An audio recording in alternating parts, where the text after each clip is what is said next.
Imagine for a moment that you are exploring the depths of your favorite bookstore when a simple red notebook, much like this one, catches your eye. Without quite understanding why, you reach out and open this mysterious notebook and find the following message. This is the question that our protagonist Dash finds himself needing to answer at the beginning of his holiday break. Fortunately for us as the reader, Dash accepts the challenge, and we are able to follow Dash and the notebook's author Lily on a series of playful challenges as they exchange the notebook between them, daring each other to new experiences without ever actually meeting each other. Dash and Lily's adventure is set against the backdrop of New York City at Christmas, and despite Dash's brooding sensibilities and anti-Christmas sentiment, the joy and the magic of the city at Christmas bubbles up as effervescently as sparkling cider.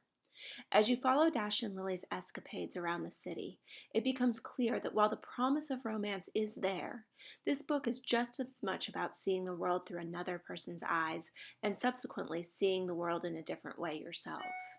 As we traipse through the city on quirky, playful challenges, such as visiting the Wax Museum, braving Macy's to sit on Santa's lap, and building puppets at FAO Schwartz, it becomes clear that both Dash and Lily are in many ways learning more about themselves than they are each other. But at the end of the day, despite the whimsical adventures, it becomes clear that what we are actually reading is a modern Cinderella tale. There is even a situation with a lost boot. However, as Lily says, Cinderella was such a dork. She left behind her glass slipper at the ball and then went right back to her stepmonster's house. It seems to me she should have worn the glass slipper always to make herself easier to find.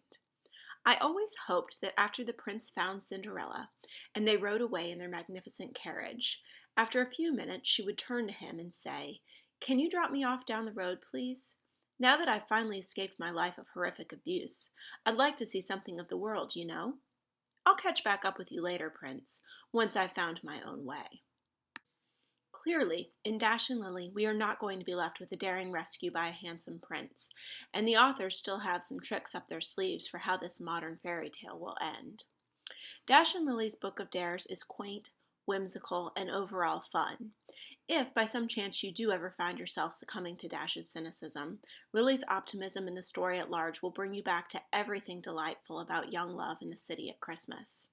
This is an enjoyable book during any season, but makes for a truly charming holiday read that could make even Scrooge less cynical. As Lily says, prayer or not, I want to believe that despite all evidence to the contrary, it is possible for anyone to find that one special person, that person to spend Christmas with, or grow old with, or just to take a nice silly walk in Central Park with. While you may not have that special person yet, this book will certainly become a friend that you can spend Christmas with.